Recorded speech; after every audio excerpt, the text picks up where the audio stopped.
Aprotic solvent और protic solvent जिसमें कि अमीन्स और अल्कोहल्स आते हैं वो SN2 अभिक्रिया के लिए सही नहीं है।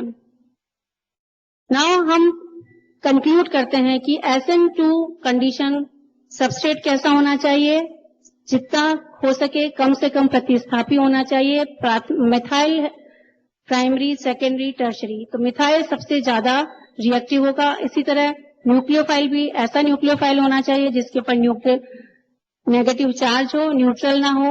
लिविंग ग्रुप आसानी से नेगेटिव चार्ज को स्टेबलाइज करने वाला होना चाहिए और सॉल्वेंट ऐसा होना चाहिए जो पोलर हो और एप्रोटिक हो। अब हम देखते हैं SN1 रिएक्शन। SN1 रिएक्शन को हम यूनिमॉलिक्यूलर न्यूक्लियोफिलिक सब्स्टिट्यूशन रिएक्शन या एक अणु न्यूक्लियोफिलिक प्रतिस्थापी अभिक्रिया भी कहते हैं।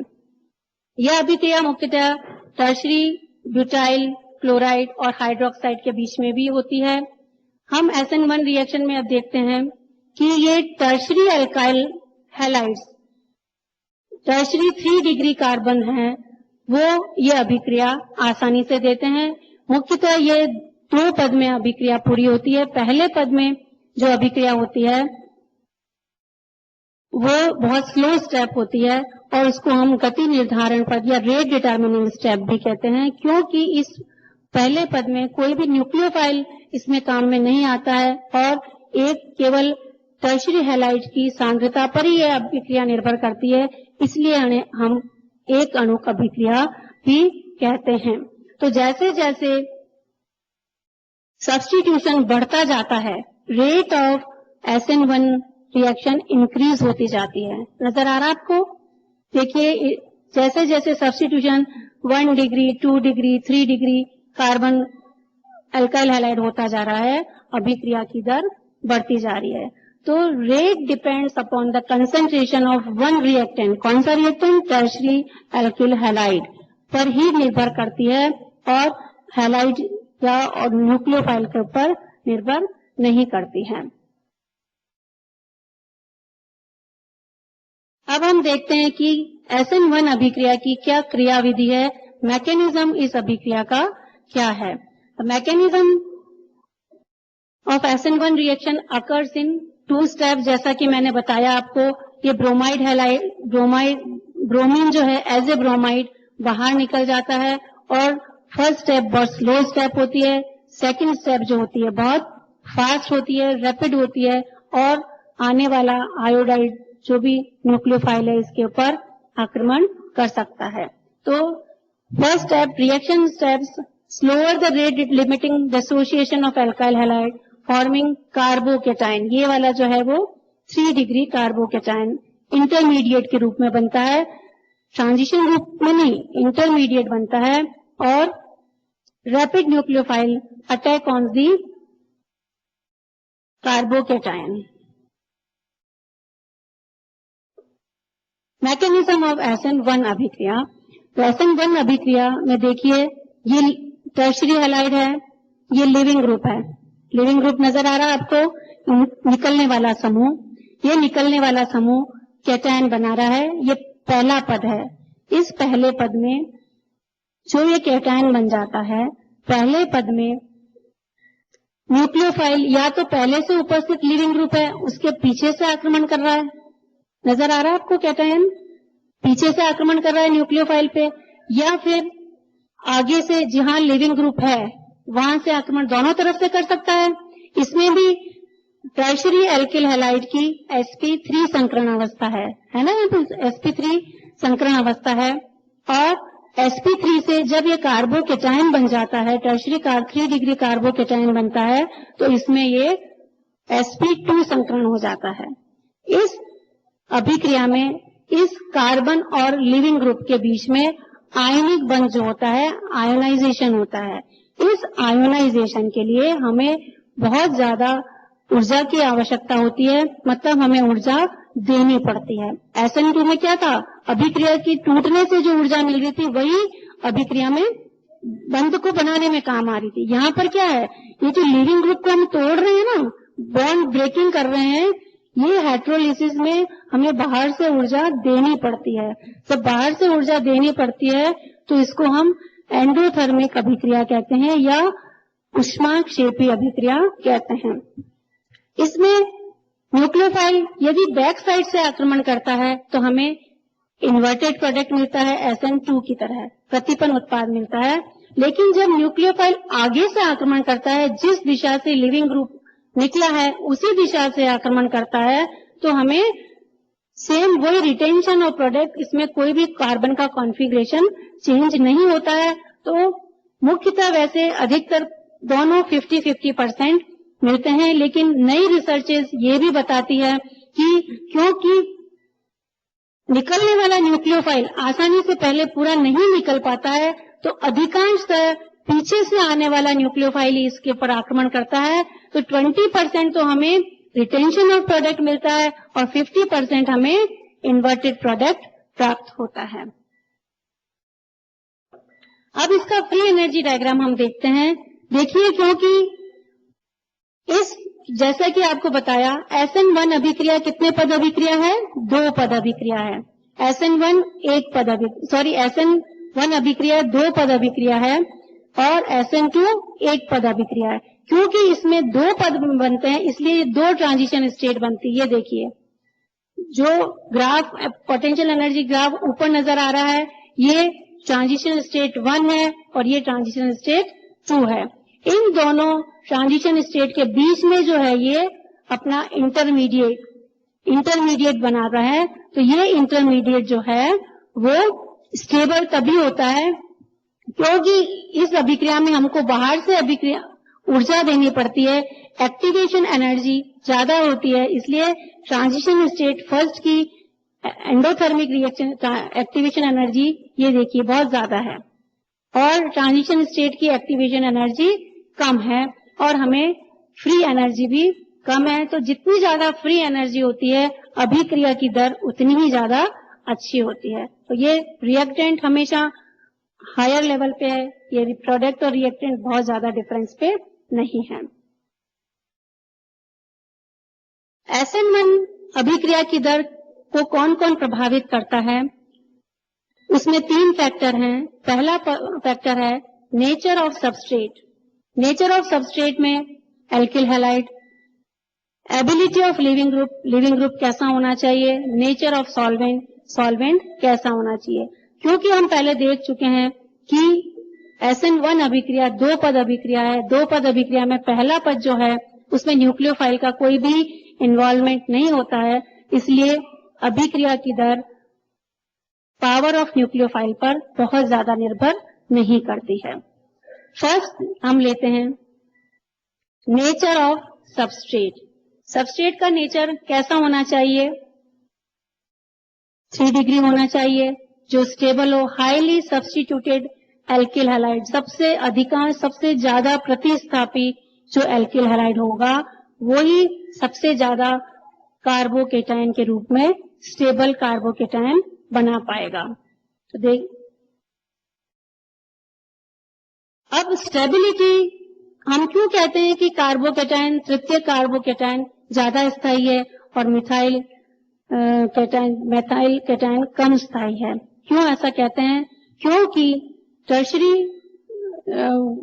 हैलाइड जो कि 3 डिग्री कार्बोकेटायन बनाता है, वो उसमें 3 मिथाइल समूह जुड़े हुए हैं। दिखाई दे रहे हैं आपको ये 3 मिथाइल समूह? क्योंकि इसमें ये 3 मिथाइल समूह जुड़े हुए हैं और हम जानते हैं कि मिथाइल समूह की प्लस आई प्रभाव होता है। मिथाइल समूह क्या करता है? इलेक्ट्रॉन देने की प्रवृत्ति रखता है due to positive inductive effect. तो stabilize carbocation by donating electron density by induction. Induction क्या होता है? जो सिग्मा बॉन्ड के थ्रू अपना इलेक्ट्रॉन दे वो इंडक्शन कहलाता है। CH3 कार्बोकेटायन को इंडक्शन के थ्रू, सिग्मा बंध के थ्रू अपना इलेक्ट्रॉन दे रहा है। तो कुछ हद तक इसके ऊपर जो धन आयन है, कार्बोकेटायन के ऊपर जो धन आयन है, वो कुछ हद तक इससे जुड़े हुए मिथाइल समूह उसको न्यूट्रलाइज करने में काम लेते हैं और उसकी इस वजह से ये धन आयन को स्टेबलाइज कर पाते हैं। They stabilize carbocation by hyperconjugation. Hyperconjugation या अति पर संयुग्मन के कारण भी ये टर्शरी एल्किल हैलाइड स्टेबल होते हैं। अब अति पर संयुग्मन क्या होता है? अति पर संयुग्मन में क्योंकि इस कार्बन के ऊपर धन आयन है, मतलब इसके ऊपर एक पी कक्षक खाली है। इस पी कक्षक पर कार्बन पास वाले कार्बन का कार्बन और हाइड्रोजन sp3 और HS सिग्मा बॉन्ड के जो ऑर्बिटल के जो इलेक्ट्रॉन हैं इस पी कक्षक के ऊपर अतिव्यापन कर लेते हैं। इस अतिव्यापन के मतलब इस कार्बन को इस धन आयन को इलेक्ट्रॉन कहां से मिल रहे हैं? इस CH बॉन्ड के अतिव्यापन से भी इनको इसकी कुछ हद तक धन आयन को न्यूट्रलाइज ये इलेक्ट्रॉन कर पाते हैं। और ये sp2 हाइब्रिडाइज जो कार्बोकेटाइन है वैकेंट p ऑर्बिटल के कारण, ये अतिव्यापन के कारण हमें कुछ स्टेबलाइज क्या करते हैं? कार्बोकेटाइन को स्थायी कर देते हैं। अब हम देखते हैं कि 3 डिग्री कार्बन आटम तो हमको स्थायी रूप से SN1 स्थायी होने के कारण SN1 अभिक्रिया देता है, लेकिन और कौन कौन से कैटाइंस हैं जो कि हमें SN1 अभिक्रिया दे पाते हैं? तो effect of unsaturation at the beta carbon atom. तो बीटा कार्बन कैसे हुआ? ये हैलोजन लग रहा है इस पर। हैलोजन के पास वाला कार्बन कौन सा हुआ? Alpha carbon. अल्फा कार्बन के पास वाला कार्बन कौन सा हुआ? Beta carbon. बीटा कार्बन पे क्या है? अनसैचुरेशन है। अनसैचुरेशन मतलब असंतृप्तता है या डबल बॉन्ड की उपस्थिति है। जब ये डबल बॉन्ड है इसके ऊपर तो ये इसके साथ ये डबल बॉन्ड इसके अति पर ओवरलैपिंग के कारण इस पर भी एक Cl अलग करके ये ओवरलैपिंग के कारण ये अनुनाद संरचना बनाता है। Cl अलग हो गया एज ए लिविंग ग्रुप और ये खुद में स्थायी हो गया। लिविंग ग्रुप निकलने के बाद खुद में कैसे स्थायी हो गया? ये आपस में अनुनादी संरचना बना रहा है।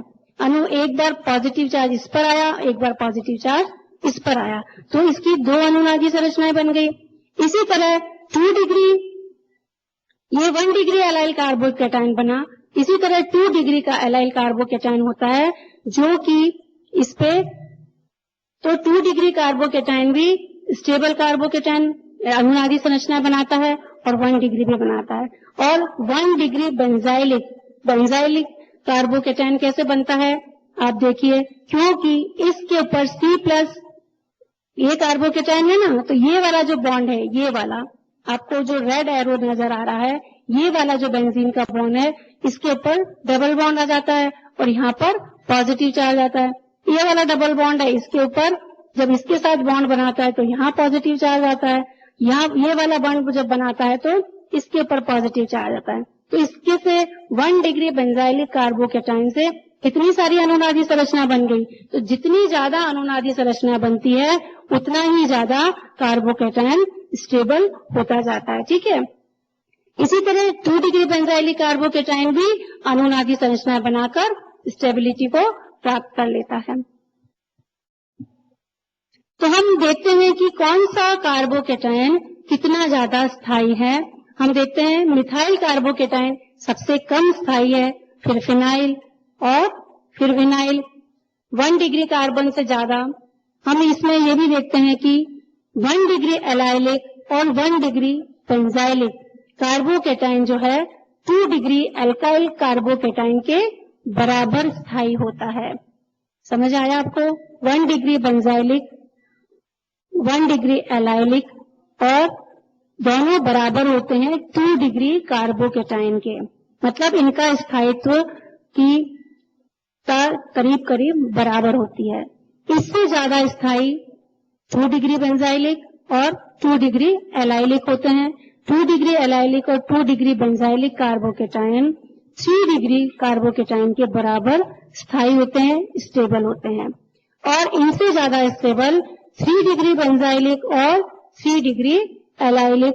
तो 3 डिग्री कार्बोकेटाइन से भी ज्यादा 3 डिग्री बेंजाइलिक और 3 डिग्री एलाइलिक कार्बोकेटाइन होते हैं। तो इनमें सबसे तेज SN1 अभिक्रिया होगी। और हम देखते हैं phenyl and vinyl carbocation are unstable, phenyl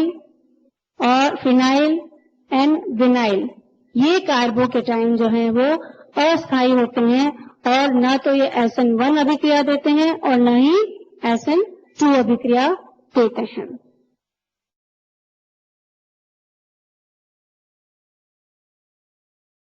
अब हम देखते हैं कि effect of nucleophile on rate of SN1 reaction. Nucleophile SN1 अभिक्रिया में कैसा होना चाहिए? Recall again that nature of the nucleophile has no effect on the rate of SN1 reaction. SN1 क्या SN1 अभिक्रिया में SN न्यूक्लियोफाइल काम में आता है? अभिक्रिया की दर को निर्धारित करने में काम में आता है? नहीं आता है। इसलिए एक बार हम कह सकते हैं nucleophile has no effect on the rate of SN1 reaction because the slowest rate determining step of an SN1 reaction is the dissociation of the leaving group and the formation of carbocation.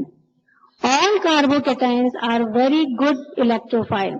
Carbocation एक बार बन जाता है, जैसे SN1 अभिक्रिया में पहले पद में कार्बोकेटाइन बन जाता है, तो कार्बोकेटाइन में इलेक्ट्रोफाइल बनता है। कार्बोकेटाइन मीन्स वो इलेक्ट्रॉन को आसानी से ग्रहण कर सकता है।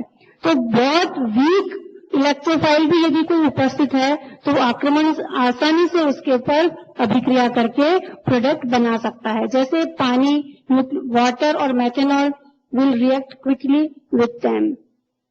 और SN1 अभिक्रिया पर हमने जैसे सोडियम आयोडाइड लेते हैं और KF लेते हैं।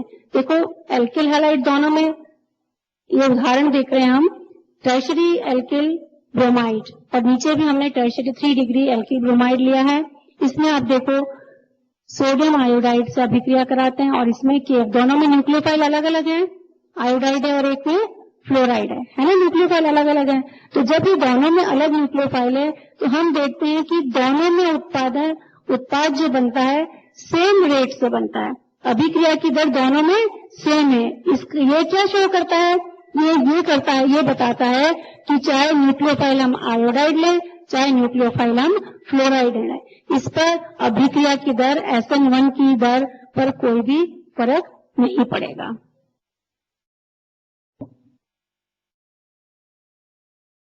Nature of leaving group on rate of SN, जैसा कि SN2 में फर्क पड़ता है, वो वीक बेस होना चाहिए, can stabilise the electrons easily, तो वैसा ही लिविंग ग्रुप SN1 के अब ये भी आवश्यकता होता है। The nature of leaving group has same effect on both SN1 and SN2 reaction. The better the leaving group the faster will be the carbocation can form and hence the faster will be the SN1 reaction. The living group usually has a negative charge. Group which is the best stabilizer negative charge are the best living group. So हम देखते हैं कि increasing ability of living group, तो सबसे अच्छा living group कौन सा है इसमें? जिसका pKb 23 है, जिसका pKb ज्यादा होगा और उसकी लिविंग एबिलिटी 30,000 है एज कंपेयर टू फ्लोराइड और OH की। तो इस तरह हम देखते हैं कि आयोडाइड जो है सबसे अच्छा लिविंग ग्रुप है क्योंकि वो सबसे वीक बेस है, OH सबसे स्ट्रॉन्ग बेस है और वो सबसे वीक लिविंग ग्रुप है। Now the effect of solvent on rate of SN1 reaction. SN1 अभिक्रिया पर क्योंकि न्यूक्लियोफाइल का अधिक प्रभाव नहीं पड़ता रेट ऑफ रिएक्शन पर, तो नेचर ऑफ सॉल्वेंट का ऐसा for SN1 reaction the solvent effect rate only if the influence the stability of charge transition state. Transition state की यदि वो स्थायित्वता को प्रभावित करता है तो ही वो SN1 की अभिक्रिया को प्रभावित कर पाएगा, अदरवाइज नहीं कर पाएगा। या इंटरमीडिएट का हम कार्बोकेटाइन कहते हैं। The nucleophile is not involve in the rate determining step, so solvent effect on the nucleophile do not affect the rate of SN1 reaction. तो इसके लिए हम देखते हैं पोलर सॉल्वेंट जो कार्बोकेटाइन को स्टेबलाइज कर पाता है। कार्बोकेटाइन के चारों तरफ यदि आयंस को स्टेबलाइज कर पाता है, जैसे कि both protic and aprotic solvent will solvate and stabilise the charge transition state, उसके कारण उस ट्रांजिशन स्टेट की एनर्जी जो होगी वो कम हो जाएगी, एक्टिवेशन एनर्जी कम हो जाएगी और इस वजह से उसकी SN1 की रेट ऑफ रिएक्शन में इंक्रीज हो जाएगी। और नॉन पोलर जो सॉल्वेंट होते हैं वो उसकी एक्टिवेशन एनर्जी को कम नहीं कर पाते हैं, इसलिए SN1 की रिएक्टिविटी को इसमें स्लोअर होता है, या do not lower the activation energy and thus make SN1 reaction relatively slower. तो हम देखते हैं कि जैसे जैसे सॉल्वेंट की पोलैरिटी इंक्रीज होती जाती, देखिए आप इसमें जैसे जैसे पोलैरिटी एथाइल अल्कोहल की 1 है और वाटर की 100,000 टाइम्स ज्यादा है, तो जैसे जैसे पोलैरिटी इंक्रीज होती जा रही है सॉल्वेंट की, वैसे ही रेट ऑफ रिएक्शन बढ़ती जा रही है। नाउ अपन अब कंपेयर करते हैं कि SN1 और SN2 में क्या डिफरेंस है, या हम कैसे उसे कंपेयर कर सकते हैं। SN1 अभिक्रिया में रेट गति निर्धारण पद फर्स्ट स्टेप होता है, जिसमें कि ट्रांजिशन स्टेट। SN1 में जो ट्रांजिशन स्टेट बनी है, देखिए इस ट्रांजिशन स्टेट में केवल एक न्यूक्लियोफाइल है, अभी पूरा उससे अलग हुआ नहीं है। इंटरमीडिएट स्टेप जब इंटरमीडिएट बनता है तब उसमें कार्बोकेटायन बनता है, लेकिन ट्रांजिशन स्टेट अभी इंटरमीडिएट बनने की बीच की अवस्था है, तो उसमें देखिए एक जुड़ा हुआ है न्यूक्लियोफाइल, लेकिन SN2 में ट्रांजिशन स्टेट में देखिए 2 न्यूक्लियोफाइल जुड़े हुए हैं। इस बंध को तोड़ने के लिए एंडोथर्मिक रिएक्शन होती है। इस बंध में न तो अभिक्रिया में बाहर से कोई ऊर्जा प्राप्त होती है, न ऊर्जा रिलीज होती है। तो ये SN2 का ट्रांजिशन स्टेट है, इसमें एक न्यूक्लियोफाइल जुड़ा है, इसमें 2 न्यूक्लियोफाइल जुड़े हैं। इसमें जो केटायन प्राप्त होता है, इसमें हमें रैसिमिक उत्पाद प्राप्त होता है, लेकिन इसमें हम इन्वर्टेड प्रोडक्ट वार्डन इन्वर्जन वाला मिलता है। तो हम इसको फ्री एनर्जी डायग्राम से भी कंपेयर कर सकते हैं। ये देखिए इसका SN1 अभिक्रिया का रिएक्टेंट, ये फर्स्ट ट्रांजिशन स्टेट है। SN2 में 2 ट्रांजिशन स्टेप होती है, पहली जिसकी एक्टिवेशन ऊर्जा ज्यादा होती है, दूसरा ट्रांजिशन स्टेट संक्रमण अवस्था जिसकी ऊर्जा कम होती है। और SN2 में जो ये लगा हुआ है अपना दोनों nucleophile at a time, partially nucleophile इसके ऊपर पार्शियली नेगेटिव चार्ज है, इसके ऊपर भी पार्शियली नेगेटिव चार्ज है, लिविंग ग्रुप के ऊपर और ऐड होने वाले के ऊपर। तो एज ए होल पूरा ट्रांजिशन स्टेट जो है वो न्यूट्रल है।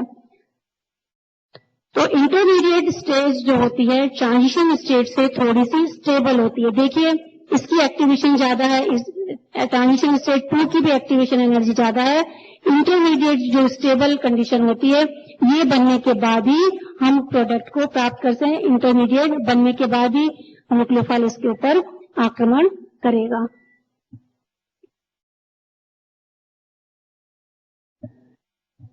फाइनली हम देखते हैं कि SN1 में reactivity of alkyl halide towards substitution reaction. Primary halide कौन सा होना चाहिए SN1 अभिक्रिया के लिए? प्राइमरी हैलाइड SN1 अभिक्रिया नहीं देता है। SN2 प्राइमरी हैलाइड SN2 अभिक्रिया हाईली फेवर्ड रिएक्शन होती है उसकी। सेकेंडरी हैलाइड SN1 अभिक्रिया देता तो है लेकिन सॉल्वेंट के प्रभाव में देता है। कंडीशन इन पोलर सॉल्वेंट, यदि सॉल्वेंट पोलर है तो ही SN1 अभिक्रिया होगी सेकेंडरी अल्काइल हैलाइड के साथ। SN2 favoured by good nucleophile, यदि न्यूक्लियोफाइल अच्छा है सेकेंडरी हैलाइड के साथ SN2 अभिक्रिया तभी होगी जब उसके पास अच्छा न्यूक्लियोफाइल है और पोलर एप्रोटिक सॉल्वेंट है।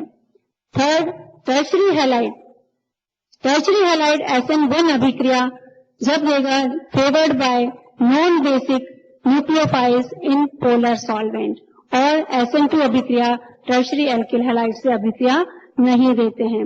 और different effect of reaction variables on substitution reaction.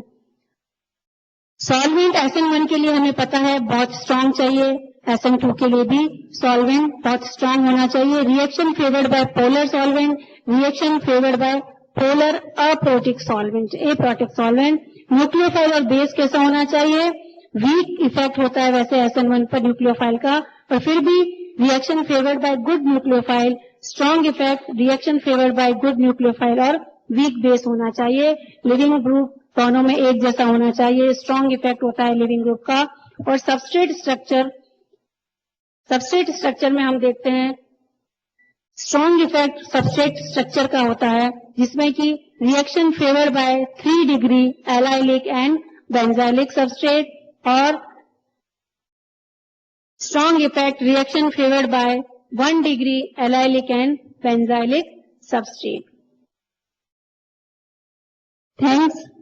और आप किसी को कोई क्वेश्चन पूछना है तो आप आपके क्वेश्चंस आर इनवाइटेड।